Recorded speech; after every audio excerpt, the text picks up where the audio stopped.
So denmisɛnnin makɔrɔba Renouveau kanubagaw Mali kɔnɔ Mali kɔ kan maa o maa bɛ sanga in kɔnɔ k'i sɔgɔlen bɛ an na k'aw bɛɛ lajɛlen fo ka waleɲuman dɔn tile hɛrɛ Ala ka di an bɛɛ lajɛlen ma Ala ka jamana in basigi birikokaw aw ni sɔgɔma Sirakɔrɔ ani Makɔnɔ Gɔrɔ ka taa se Gumakɔ dugu 12 Kita commune 33 ko Kita fana kɛra région ye Kitakaw aw ni sɔgɔma Karatakaw k'aw fo Filadugukaw ka aw fo Filadugu dugu 62 APKFU tɔndenw aw bɛɛ lajɛlen ni sɔgɔma Kasaro Nema FM technicien fara animateur ka k'aw bɛɛ lajɛlen fo an ka cɛkɔrɔba bɛ Sambu Jakite Samoni an b'a fo Kasaro APKFU ɲɛmaaba n'o ye Mamadu Zumana Siribe an b'a yɛrɛ fo a n'a ka denbaya Kalabankɔrɔ sanga in kɔnɔ a bɛ lamɛnni na k'an kolonkolon ka bɔ Filadugu ka don Kati Katikaw aw ni sɔgɔma Katikaw aw ni sɔgɔma nye nɔngɔma cɛ I ka fɔya bala ka da don dɔɔnin na Commandant Fode bɛ yen Commandant Fode Kone I ni sɔgɔma o dɔɔnin kelen na brigade commerciale la Amen Dumo n'a jɛɲɔgɔnw bɛ yen aw ni sɔgɔma dɔɔnin na Kati ka bɔ dɔɔnin na ka kolonkolon ka don Kati k'an Sunjata Keyita n ye n jɔ da la n ye garde-bu bila n ka fini tabaw ye n ye garde-bu bila n ka sɔrɔsiw ye gendarme minnu bɛ yen Kati k'an dama tɛ dɛ polisi minnu bɛ yen garde minnu bɛ yen eaux et forêts minnu bɛ yen doyens minnu bɛ yen ka taa se protection civile mɔgɔw ma Kati aw ni sɔgɔma ko hali sini Kati tɔgɔ bɛ fɔ tariku la Katikaw aw ni sɔgɔma an ye dossier tourné ka ban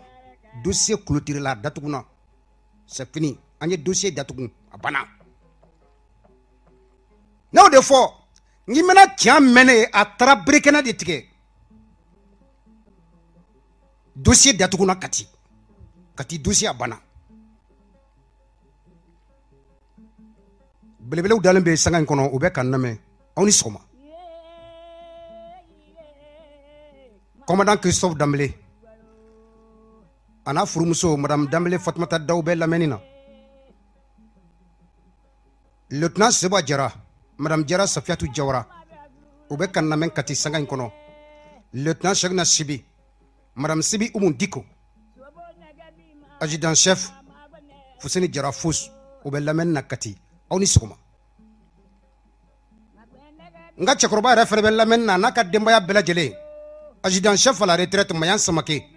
aw ni sɔgɔma Kati DCSA la capitaine Abdraman Sow a n'a jɛɲɔgɔnw bɛ à la direction centrale du service des armées aw ni sɔgɔma Kati o Kati kelen na colonel Assimi Goïta monsieur le vice-président de la transition ni sɔgɔma o Kati kelen na belebelew bɛ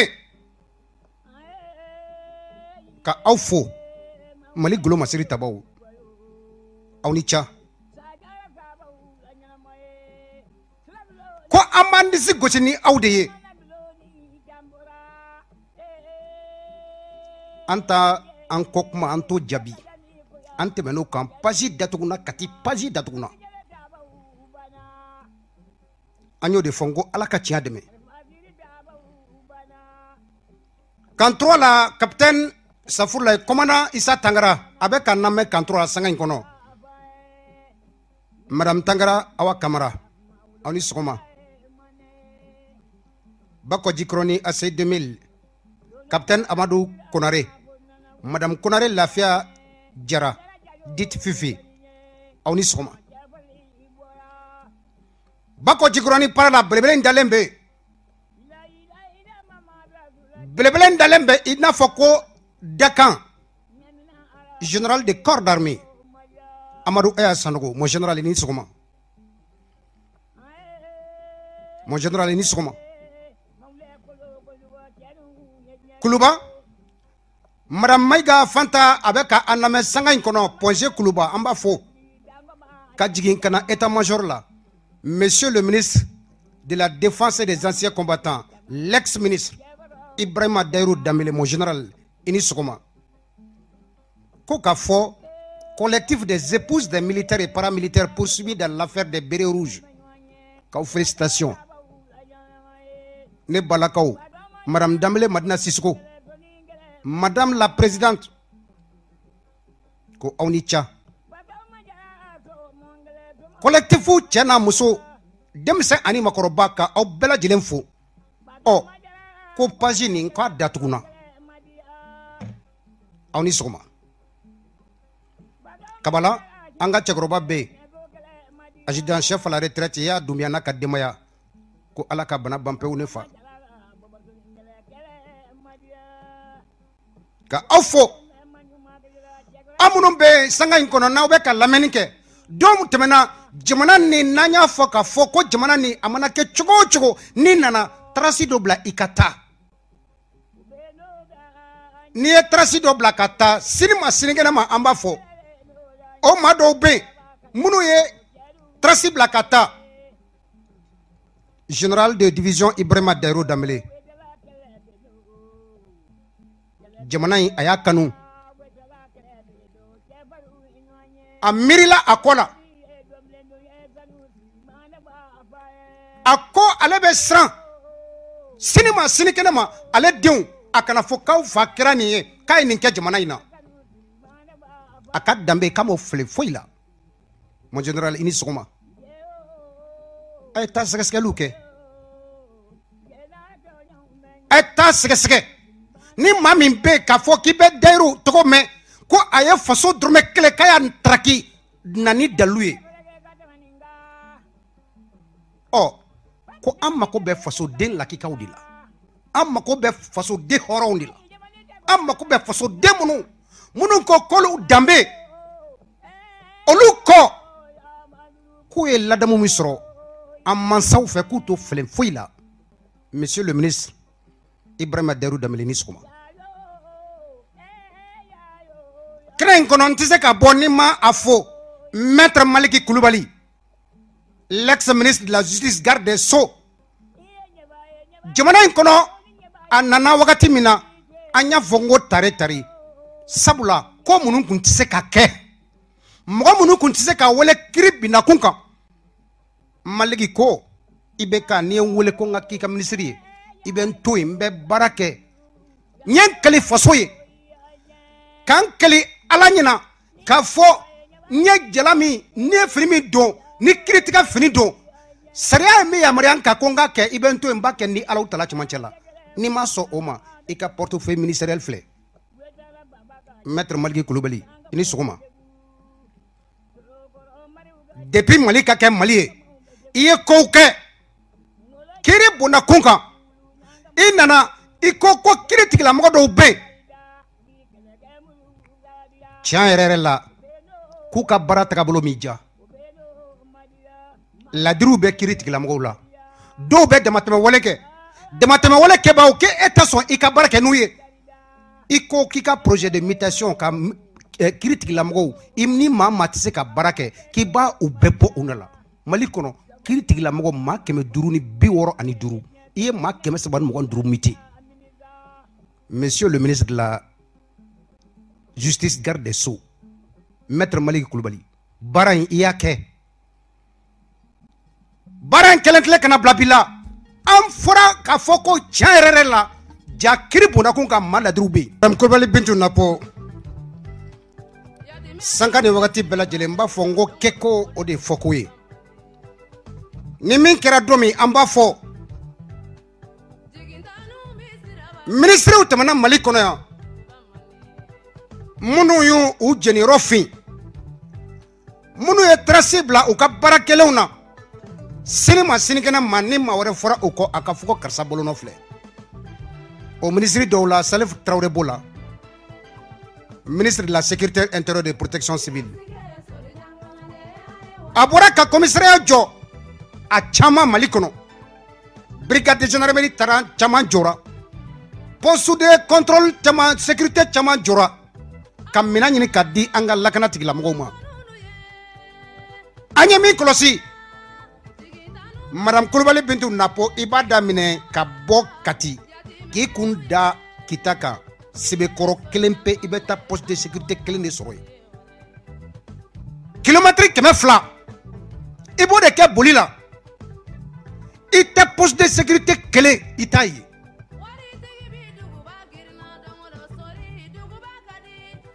Poste de sécurité ou bela jeni.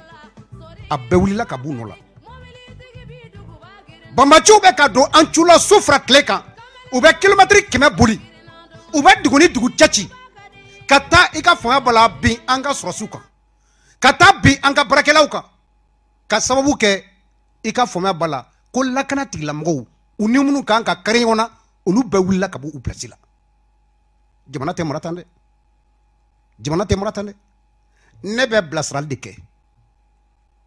Mbe blasrali de ke. Nanye mie amba fo au kala clé akadlan. Poste chaman de be Mali kono bi. Poste de sécurité ou ni lakana tigila mgo wati do la ou be bambaya wole ta kanyasi oluma sabla olu de be. Ni be willa kabui. Muna tiens ka fo Fasso kwacho. Ka hagli tola ka bela jelen ka awla donia ka fo somadaina Madame Koulibaly Bintou Napo ale tege benegela ne to sori brama jalou émission Fasso Kunkan kene dailen tofle ka kuma di Fasso deuma ka blasrali kake kunyugo inkono min kera Fasso la mogo kote parti kote jimana kodu anka nyugo blasra bonya ani karama kono dossier fola min namba dailen oye ka fo dossier min nabe fo mako affaire des bérets rouges kiri min jilaki min nakum bolo nyasinembe Amadou Aya Sanogo naka jamala chambre d'accusation de la cour d'appel ninkalote le tandru samba fla ani mugani kelen jabi bora ka bi kiri tigila mɔgɔw nagakɔrɔ u ko Amadou Aya Sanogo naka jama k'u ka taa so ko yafa kɛr'u ma kuma tɛ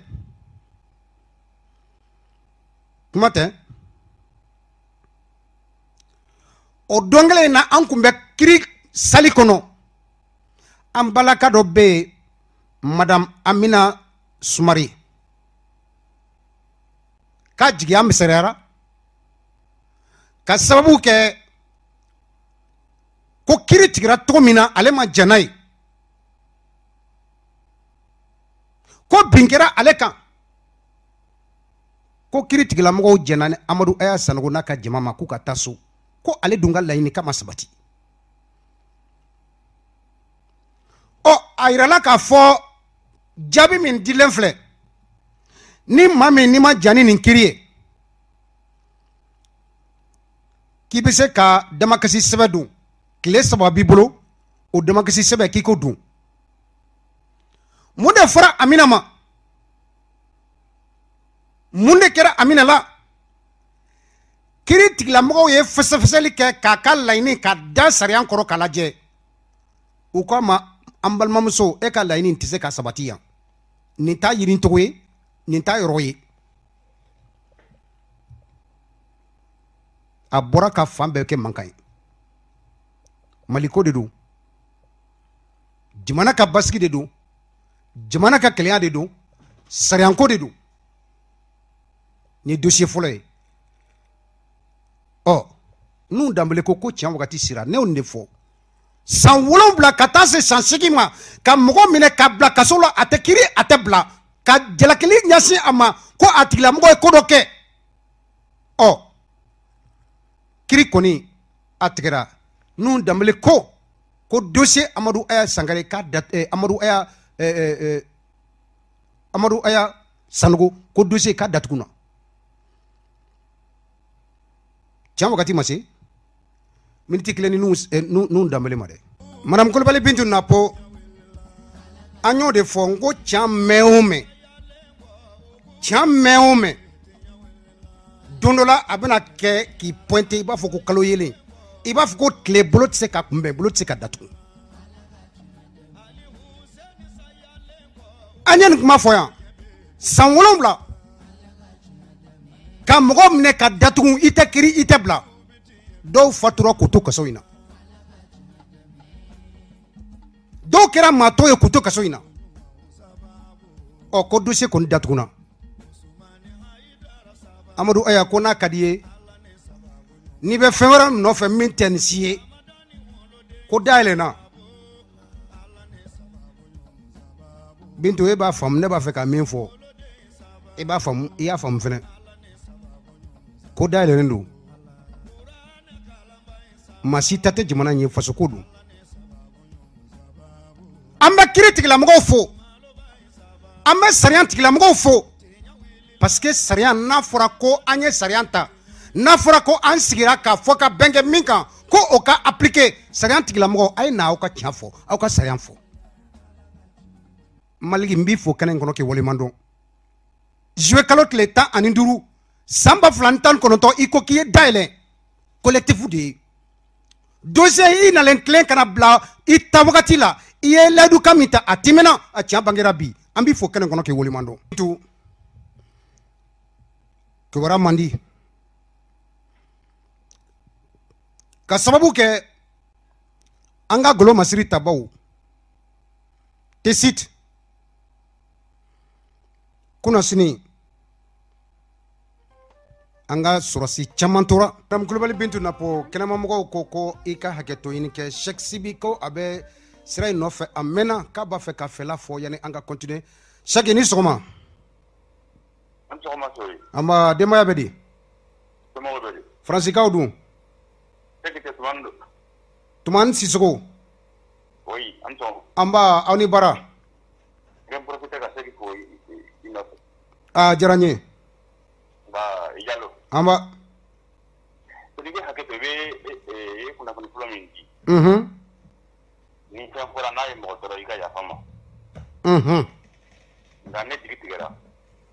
Bismillah Amadou Aya koyina ma be fora fo ere ka kuma ko mo san wolonwula be kaso la o te juge o te bla ko jizera de wa o be blara de ko jamana ni ko be ke jamana kono to mane anta kuma to e bolo ngo anga kuma to e bolo comme e de ko ki ba fe ka réagir aka kuma bi bolo voilà justement meda fana ya tafra de ira ni ko be ke jamana la ari sini amadon ni ya ke ni ma ke mundu munde o moto ka blaka mo la blata o be ko jugu da fa de wa o ya be ko jugu da donde même zalta français ya sara ko ji u flena no fa ya ama magafa ama mo fa ama mo neni ko ko juger ya président ko tume ni élu la jamana fait uma élu pour na tigum na o re konendo katla ko ka ko kono fana konendo ko moto kabla wallahi ne kan jigi tigara ne kun ta don ko mi sen ke malla ko ni be kurkuru ka data tabe teme ko anganya mo arrangement be da sharia ko fana ga don arrangement na jigi tigara maliko la wallahi tumani itara sino ɲiningali dɔ kun bɛ n bolo ka k'i la sabula ne hakili la n'i ye fasoden ɲuman ye i ka jamana kɔnɔ kiiritigɛlaw mana sariya tigɛ cogo min na on doit faire confiance à la justice de son pays dɔw de ye kali faso ye ka fɔ ko olu bɛna baara in kɛ baara o baara n'u u b'a kɛ u bilara min na faso ka yamaruya kɔnɔ kiiri bɛ tigɛ o de kɔnɔ m'a fɛ k'i ɲininka tumani ni tulo bɛ na hali bi o kuma o kiiri tigilamɔgɔw ye sariya sɔsɔ wa walima u y'u ni dɔngɔn de fɔ ɔ n bɛ kuma to i bolo i ka an bilasira ni min kɛlen don i ka ɲɛfɔli kɛ an ye a kan Malik Konate Malik ni sɔgɔma Amba Konate tɔɔrɔ su la ba an yɛrɛ bɛ sira la karalen mɛ n ko fo nin yɔrɔ in na fo n ka sɔrɔwele ka da don baro la bisimila i ka kuma na i y'a yira k'a fɔ ko sariya ko tiɲɛ bangela je crois que ni tiɲɛ bangera o t'a sɔrɔ kiiri tigɛra fɔlɔ jɔn jo b'a la jɔn jo t'a la nka i ye kuma dɔ fɔ i ko k'a fɔ ko sariya tigilamɔgɔ ko ni sariya taara fɔ a ka appliquer o yɔrɔ fɛnɛ na jo b'i bolo o yɔrɔ la barisa ka da ka loi d'entente filɛ nin o fɛnɛ sariya dɔ ye n'a taara ka promulguer anw ka député bulon ma n'o y'an ka députéw ye olu ye sariya in latɛmɛ président de la République ye sariya in voté promulguer donc sariya don n'a taara an ka kiiri tigɛbagaw yɔrɔ olu fɛnɛ bɛ kiiri tigɛ ni sariya de ye donc a ka kan o fɛnɛ ka kiiri tigɛ n'o ye nka yɔrɔ mun bɛ yen n'o kan ka na tilen k'a fɔ ko tiɲɛ bangera tiɲɛ ma bange parce que a ma se k'a dɔn jɔn de ye fagali kɛ jɔn de ma fagali kɛ o yɔrɔ kɔni na fo k'o fɛnɛ de jateminɛ maa min bɔra ka kuma sisan k'a fɔ ko ka kiiri datugu ta k'a bila k'a bɛ se ka ni kɔlɔlɔ wɛrɛ ye parce que n'i y'a jateminɛ k'a lajɛ victime dɔw bɛ yen mun ye porte-parole f'a démission na f'a ko k'ale kɔni bɛ continuer n'a ye o ye frustration dɔ ye fɔlɔ ka jateminɛ kɛ Mali fɛnɛ kɔrɔnfɛla fɛ n'i y'a ta k'a lajɛ an ka an b'a fɔ olu ma ko les groupes armés les rebelles depuis 1960 ou bien depuis 1950 ko dɔ kɛra olu somɔgɔw dɔw la olu denw de wulila bi na ka marifa fɛnɛ ta donc pour que ka se ka an kisi ka bɔ nin bɛɛ lajɛlen ma bi na minnu ye nafolo minɛ ka bɔ ko olu jɛra mais i bɛ taa sɔrɔ minnu fɛnɛ fasɔ u denw bɛ yen walima u somɔgɔw masiri wɛrɛw bɛ yen nɔ minnu bɛ yen ka fɔ ma jɛ mais c'est sûr bi ka kuma olu ta bɛ kɛ cogo di don n'a nata la donc sur il faut k'o bɛɛ lajɛlen jateminɛ sinon k'a fɔ ko kiiri tigɛlamɔgɔw kɔni u y'a tigɛ ni min ye k'a fɔ ko loi d'entente nationale o fɛnɛ ye sariya dɔ ye o fɛnɛ kan ka kɛ o fɛnɛ kan ka appliquer u fɛ olu jalaki parce que o fɛnɛ votera anw ka bulonba kɔnɔna na wa anw ka lasigidenw y'o voté fɛnɛ n'an kan ka maa jalaki an kan k'an ka lasigidenw jalaki n'an kan ka maa jalaki an ye président min fɛ yen ka élu k'o tigɛ an kunna n'a y'a ta an kan k'o de jalaki mais sariya min don sariya appliquera sariya tigilamɔgɔw fɛ donc jalaki to o yɔrɔ la nka k'a fɔ ko tiɲɛ bangera tiɲɛ kɔni ma bange parce que an ma se k'a dɔn maa min ye fagali kɛ maa min ma fagali kɛ o de tun bɛ ne bolo ka se ka fara kuma kan merci beaucoup merci beaucoup sori Konate awa ko bɛɛ n'i ka tiɲɛ ka fɔ faso ka jɔ ka an wele k'i da don an ka baro la 20 80 08 08 nin kun ye Maliki Konate journaliste don i ka fanga b'a la Oron TV la a fɛnɛ ka yeta o de kun ye nin ye ɔ n y'a fɔ n'a ka fɔ T-site i ka fanga b'a la nin kunɲɔgɔn in kɔnɔ an ka sɔrɔsi ma 33 olu tora janfa la mugusisi la ka sababu kɛ janfa min maa ta a bɔrɔ dɔn kɔlɔsili bolila kan ka fɔ i ka fanga b'a la ni an kan ka fɛɛrɛ tigɛ sanga in kɔnɔ jamana marabagaw c'est pas parce que sɔrɔsi ko don k'an t'an da don a la an bɛ bilasiraliw kɛ a y'aw jija fɛn min ye blindés ye blindé ka ɲini ka di an ka sɔrɔsiw ma sɔrɔsiw bɛ se ka dɔ fara lakana kan cogo min na ni mugu ka kan ka bɔ yɔrɔw la armée lourde o ka ɲini ka di an ka sɔrɔsi ninnu ma u ka se ka jamana lakana cɛfarinw de don sabula u bɛ ka janfa min ni u dalen bɛ ka ɲɛsin u ma janfa in bɔrɔ ka jan janfa in mɔgɔ min don ji jukɔrɔ ni Alahu Taala sɔnna ma nɛgɛ kaɲa 9 an bɛ fura bɔ a tigi ɲɛma c'est à dire k'a tigilamɔgɔw maa min bɛ ka janfa in kɛ ni peut-être dɔw t'a fɛ u tɔgɔ ka fɔ u tɔgɔ bɛ fɔ kɛnɛ in kɔnɔ ni Ala sɔnna ma o tɛ maa wɛrɛ ye dɛ Faransi de kɛlen bɛ i ka fanga b'a la ka janfa siri ka ɲɛsin Mali ma hali ni an ka jamana marabagaw t'a fɛ k'o mɛn bi ko de tiɲɛ ye 20 80 08 08 20 80 08 08 Bintu ma tɛ da la wa dɔ bɛ da la bila ka don wa alaikum salam an sɔgɔma i bɛ dɔ bɔ i ka radio mankan na dɔ bɔ radio mankan na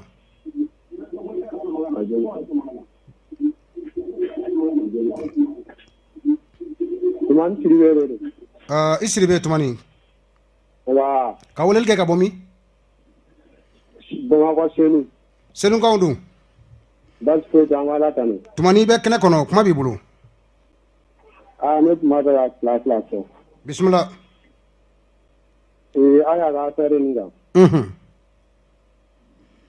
Parce que a y'a ka jugement ni kunfan tun b'an bɛɛ la, an tun b'a fɛ ka tiɲɛ dɔn.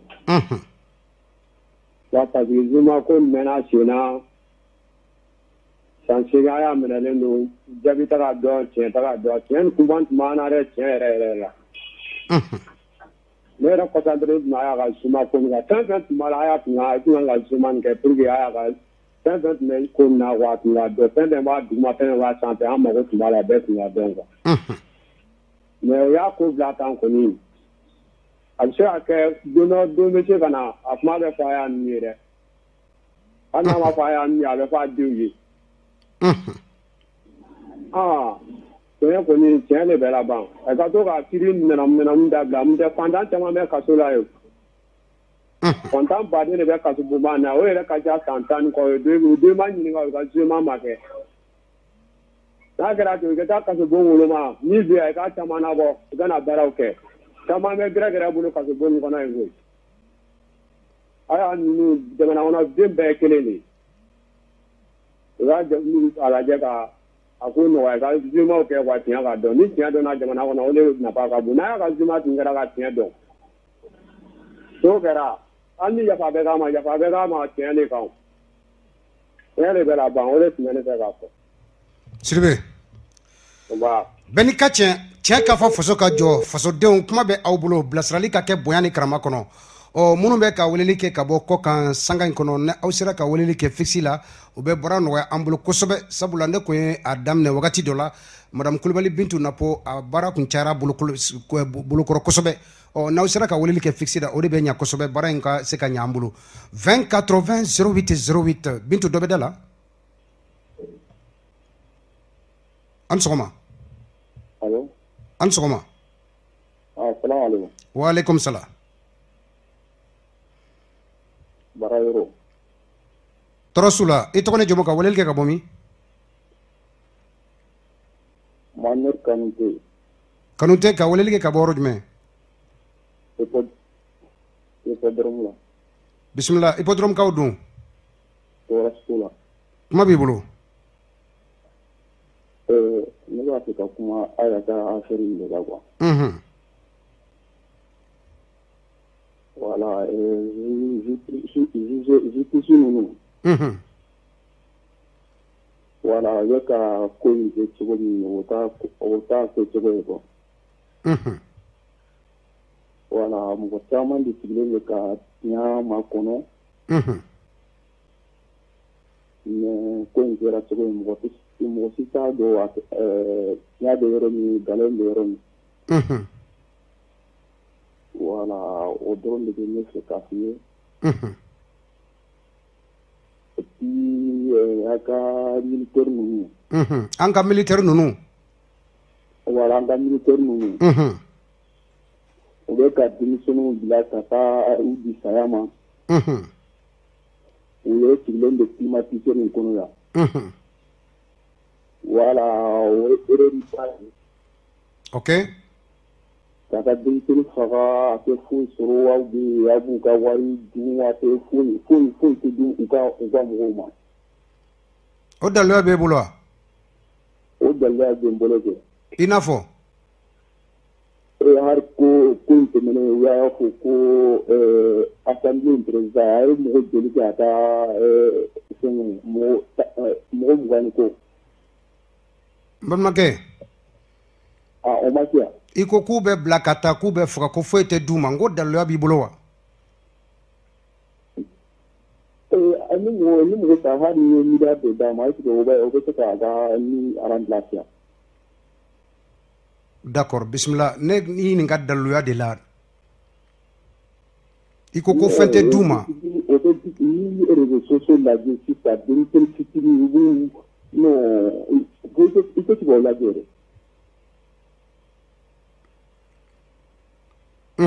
O tɛ ko ye. D'accord. N ko d'accord kuma b'i bolo. O dɔrɔn de tun bɛ n bolo k'a fɔ aw ye. D'accord. o tulo bɛ lamɛnni na. Voilà. Ok, merci. Madame Kulubali Bintu Napo, i bɛ hakɛto ɲini ka ɲɛ Cheikh Sidi ale fana mɛnna da la. Cheikh Sidi i ni sɔgɔma. An cɛ. Faransiikaw. An bɛ hakɛto ɲini k'aw fɛ dɛ i mɛnna da la.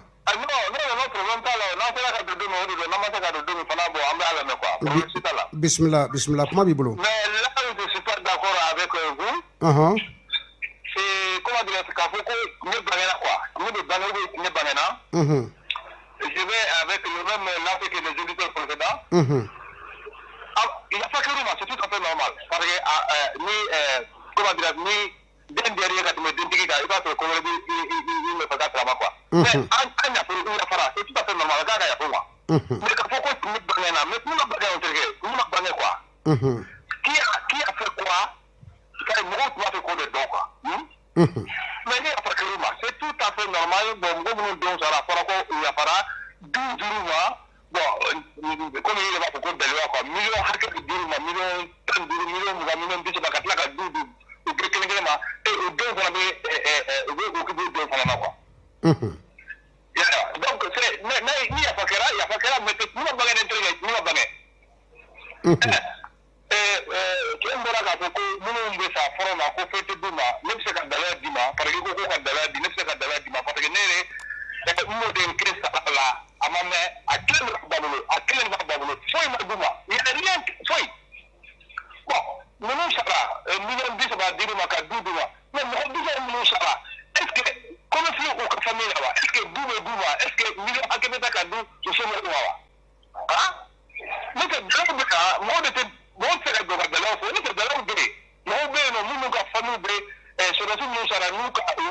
demande de loi c'est là. Nous de faire ko loi c'est ça. Nous vous quelque bon au tellement mal comme souris. Tu vois? Hein? Bon, on doit qui c'est des camps quoi. Nous nous fier nous même que ça et ça quel le bablo. Seul. Ma bébé ne pas go là. Hein? Donc on veut faut qu'on regarde là. C'est tout à fait normal, mais merci beaucoup. Cheikh Sidi ale fana kun bɛ ka weleli kɛ ka bɔ France. Madame Kulubali Bintu Napo, loi d'orientation de proclamation militaire a bɔra k'a fɔ miliyari ba kelen ani kɛmɛ fila bi saba ani kɔnɔntɔn. Wagati tɛmɛnenw la i ka fɔnya bala musaka caman bilara k'a fɔ ko ni sɔrɔsi kɛ n'a fatura kɛlɛbolo la ni caporal don caporal jala de bɛ di a ma ka tila ka san 10 o sara compter ka fɔnya bala k'o di a kɔmɔgɔw ma ka tila k'a fɔ i ka fɔnya bala minnu bɛ bana fɛnɛ san damadɔ bɛ fara olu fɛnɛ ka olu sara kan ka ta ka d'u ma jalako bɔ o bɛɛ lajɛlen na ne hakili la état kɔni ye continuité de ni ala sɔnna ma an bɛna wele ka se direction centrale du service des armées peut-être an bɛ se ka bilasiralikan dɔw sɔrɔ laɲini ninnu na service social kɔni ne ye kibaruya laban min sɔrɔ a yirala k'a fɔ maa o maa bɛ yen ko u bɛ ka fatu kɛlɛda la fɛɛrɛ talen bɛ i ka fanga bala u somɔgɔw bɛ se ka lafiya cogo min na degun bɛ se ka dɔgɔya cogo min na ka ɲɛsin denbaya ma ko fɛɛrɛ talen bɛ jamana marabagaw fɛ an ye kibaruya minnu sɔrɔ don tɛmɛnenw na mais nin wagati in kɔnɔ an ni o tiɲɛ yɛrɛ fɛnɛ peut-être a bɛ se ka janya ɲɔgɔn na sabula an mɛnna an m'o kunnafoni o sɔrɔ an kɔni an b'a dɔn k'a fɔ loi d'orientation na bandaw y'a jira k'a fɔ musaka min ni a votelen don ko dɔ fana fara o musaka kan o bɛɛ lajɛlen dabɔ kun ye an ka sɔrɔsiw ka taa se an ka kɛlɛkɛla ninnu ma fɛɛrɛw bɛ se ka tigɛ cogo min na o galabu bɛ se ka kɛnɛya cogo min na jamana kanu lakana o galabu bɛ se ka don o la cogo min na ko musaka ko bɛna ta k'a ye ka d'u ma a la an ye kibaruya minnu sɔrɔ don tɛmɛnenw na l'état est une continuité donc dɔw wɛrɛ bɛ da la wa Ablaga dun an sɔgɔma. Oui, an sɔgɔma Sule. E tɔgɔ ni jamu ka weleli kɛ ka bɔ min? Abdul Sida ka bɔ Badalabugu. Badalabugukaw Abdul. Tɔɔrɔ tɛ ani baara. Nba i bɛ faso kunkan kɛnɛ kɔnɔ kuma b'i bolo Abdul. Oui, Sori ma sɔn i ka yɔrɔ min ma. I ko sisan de ko peut-être ko sisan ko fanga yɛlɛmana k'i t'a cogo dɔn. Depuis i bɛ taa ka taa an ni famille militaires ye k'u plaigner ko a fɔra ko u ka mɔgɔ minnu mana ta kɛlɛkɛyɔrɔ la ko mun bɛ f'u ye a ma f'u ye. I b'a dɔn ka nkalon bɔ nin kuma la journalistes de kan ka wuli ka se sarasi minnu fatura u somɔgɔw ma u n'u musow ma ni a ɲɛnabɔra n'a fɔ mais c'est pas parce que jamana min kɔnɔ corruption généralisée don a fɔra k'a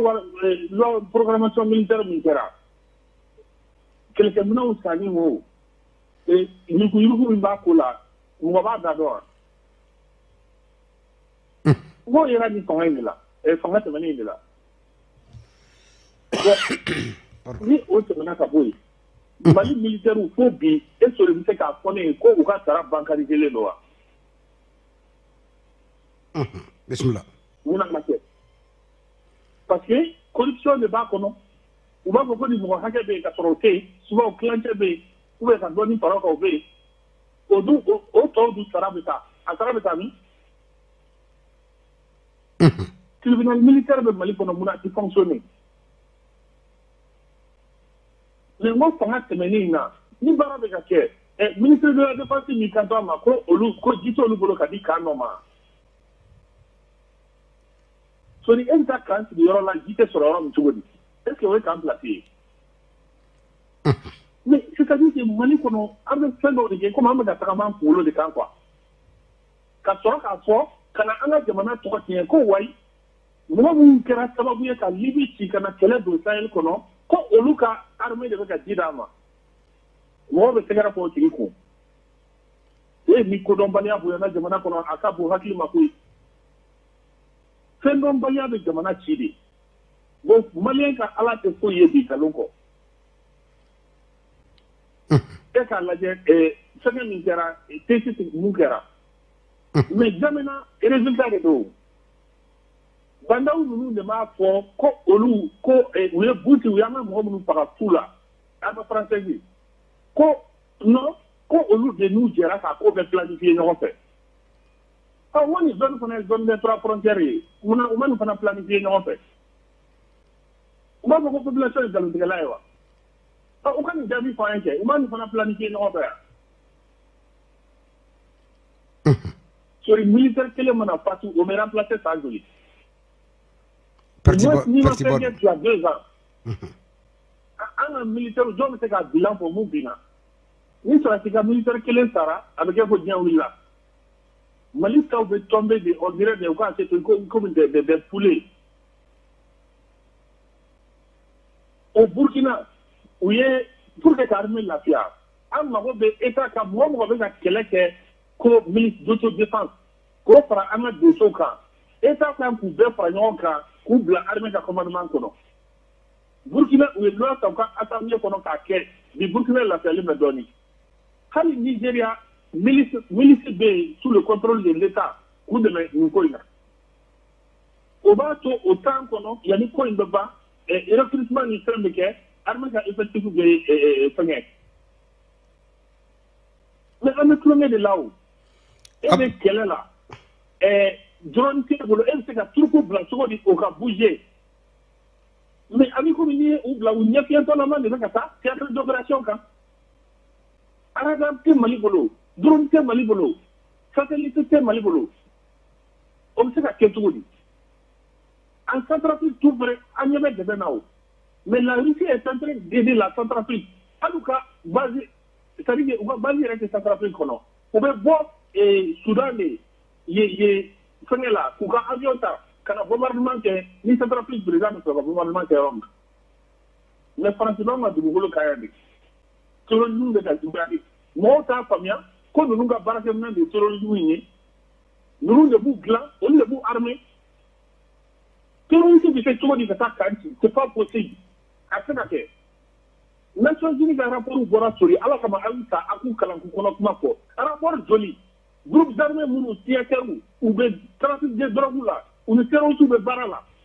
base fila bɛ sema bolo Foyita ani Fatala u ni yanni ka mɔgɔw k'u tɛgɛ bɛ ɲɔgɔn bolo Nations Unies de ka rapport don u b'u dɛmɛ recrutement na u b'u dɛmɛ k'u ka mɔgɔw former u ye mais Mali bɛ kuma an tɛ kuma ɲɛnama fɔ kuma bɛɛ filɛ o Nations Unies n'i y'o bɔ ka yiru la o bɛ se k'a fɔ cogo di ko accord appliqué i n'a fɔ ko Aïssa ka bɔ a da la aw yɛrɛ ka rapport filɛ ko nin terroristes ye aw bɛ fɛ tuguni aw n'olu ka accord waleya Mauritanie y'a ka rapport bɔ en 2017 u ka chef d'état-major min tun bɛ yan a y'a yira k'a fɔ ko solution militaire tɛ nin ko in na ko wa ko groupes armés signataires bɛɛ ni terroristes bɛ baara la mais kuma ye nin dɔrɔn de ye an b'an sinsin nin kan dɔrɔn ka du kɛnɛmamɔgɔ ninnu daga bɔ an la mais kuma tɛ ka k'a la sori min bila n b'a sɔn mɔgɔ wɛrɛ ka don sila bɛɛ n'i ka tiɲɛ ka fɔ faso ka jɔ fasodenw kuma tɛ ni ala sɔnna an bɛna wuli an ka sɛgɛsɛgɛliw la an bɛna don DCS kɔnɔ ka jateminɛ kɛ ka enquête kɛ sɔrɔsi muso minnu cɛw fatura ka daminɛ i ka fɔnya bala 2013 la kana bila bi la u ka traitement bɛ cogo min ni ala sɔnna an bɛna tiɲɛ da maliyɛnw tulo kan mais an ye kibaruya minnu sɔrɔ dɔw kɔni bɛ yen tiɲɛ tɔgɔ Mamadu dɔw y'a sɔrɔ dɔw yɛrɛ ne wele k'u y'a sɔrɔ wagati tɛmɛnenw na mais bi o tiɲɛ to kalama dɛ n kɔni bɛ ko kelen dɔn l'état est une continuité hali bi ko minɛ ka di an ka sɔrɔsiw ma an ka ma laban ta Bintu i ni sɔgɔma an cɛ denbaya bɛ di i tɔgɔ ni jamu ka weleli kɛ ka bɔ min Dawuda Traoré Dawuda Bugukaw dun bisimila i bɛ faso kunkan kɛnɛ kɔnɔ kuma b'i bolo oui i ko min sara a y'a ninnu bila o ne b'a fɛ k'a dɔn wari dira militaire ma a y'a ni kaso min kɛ wari bɛ di a y'a ni ma parce que ne bolo ni jamana foyi tɛ se ka jɔ ni kiri ma kɛ aw ye mɔgɔw minɛ k'u batiri san 7 ka tila ka na wari di dɔw ma o tuma na wari dira minnu ma o b'a yira k'a fɔ jo sɔrɔ wa ou bien a kɛra cogo di parce que ne tɛ se k'a faamuya k'a fɔ jamana kɔnɔ i n'a fɔ Mali y'a fɔ cogo min na ninnu ko bɛ se ka kɛ loi d'entente bien vrai que voter assemblée kɔnɔ ka na justice ka tila ka nin ko kɛ tan sinikɛnɛ ma a y'a ni denw dɔ ka na wuli fanga nɔfɛ ou bien Yamusa Kamara ale yɛrɛ y'a ta décrier ko ale sen tɛ ko in na mais bi olu tɔgɔ nɔgɔlen dalen filɛ so est ce que o ye ko ɲɛnabɔlen wa ninnu tun filɛ nin bi bi in na Mali kɔnɔ an ɲɛ b'a la arabaki ninnu bɛ kaso la ko olu y'a fɛ ka coup d'état kɛ kiri bɔ o bolo kan ne bolo jamana tun kan ka kiri kɛ kiri kɔfɛ ka sɔrɔ ka loi d'entente appliquer o yɛrɛ tun bɛ crédibilité di Mali justice ma ka taa fɔ ko olu bɛ na dɔrɔn ka na fɔ ko an ka loi d'entente ta ko k'o voter assemblée kɔnɔ je pense que ni jotigi ka jo n'o bila galabitigi ka jalaki k'o d'a ma maintenant ensuite ka sɔrɔ ka loi d'entente ka sɔrɔ ka o appliquer ne bolo sini ma sinikɛnɛ ma wulikajɔ kun tɛna se ka kɛ k'a fɔ ko karisa ko nin den kana wuli sini k'a fɔ k'a b'a yɛlɛ vraiment nin ko ye justice ye min kɛ vraiment a bɛ mɔgɔw jigila misɛnya justice ko la ne yɛrɛ kɔni vraiment a ma diya ne ye parce que ne tun bɛ ka fɛ bi minnu b'a la k'u nɔ t'a la i n'a fɔ Yamusana ɲɔgɔnnaw u tun ka situé karisa non nin ko in kɛra fagali in kɛra karisa nɔ b'a la karisa nɔ t'a la olu min fana ye kaso fu kɛ dɔ fana tun kan ka di olu ma parce que a fɔ bi kɛra olu fana ani bɛɛ bɛra bureaucratie ma n'u ye kaso kɛ dɔ ka di olu fana ma maintenant bi a bɛɛ ɲagaminen don ɲɔgɔn na ne kɔni b'a dɔn o ye problème wɛrɛ de wuli sinikɛnɛ ma ka na sira baara dɔ den ɲɛ ne kɔni tɛ bilen parce que o caman kɔrɔla mais sinikɛnɛ ma nin ko in bɛ se ka wuli k'a sababuya kɛ justice ma transféré dɛ loi d'entente c'est vrai mais après la justice ne kɔni bolo sɔn ka kɛ merci. Traoré bɛɛ n'i ka tiɲɛ Bintu n b'a fɛ ka ɲininkali min kɛ ka débat in datugu ne ko loi d'entente in a appliqueli fɔlɔ la a y'a nin de la wa i tɛ hakili lajigin dɔɔni yanni Amadu Aya nin ka wagati kana a appliquera maa wɛrɛw la wa maaw ɲinana olu kɔ wa walima a ma deli ka appliquer ni Aya ninnu tɛ ɲininkali tobili bɛ yen k'a ɲini aw fɛ wagati nana cogo nɛgɛ kaɲa 8:53 an y'o sɔrɔ émission faso kunkan kɔnɔ fasodenw dakura damadɔ min tun bɛ an bolo ka hakili lajigin kɛ kibaruya minnu bɛ jamana kɔnɔ sanga in kɔnɔ ka kuma di fasodenw ma Mali kɔnɔ Mali kɔ kan bɛɛ k'i hakilinata fɔ o de kun ye nin ye Amadu Aya Sanogo n'a ka jama ko yafa kɛra u ma k'u ka taa so ni ko min bɛ min kɔnɔ sa ko dayɛlɛnnen bɛ bɛɛ lajɛlen n'o bɔra yen an ka sɔrɔsi maa 33 olu binna tesit bilasiralikanw ye mun ye fɛɛrɛ jumɛn bɛ se ka kɛ bi an ka se ka nin gɛlɛya sugu ninnu éviter jamana marabagaw ka bilasira dakura damadɔ min ni an y'o kɛ bilasiralikan ye sɔgɔmada in na o de kun ye nin ye Musa Mariko yɛrɛ service la senu an b'a fɔ a bɛ lamɛnni na Mamari Traoré Sirakɔrɔ Migitana directeur du complexe scolaire Fantasore Mamadou Jarana ka cɛdenw k'u bɛɛ lajɛlen fo falajɛ sokoro la Mayamugu kaw labas jirina ka denbaya madame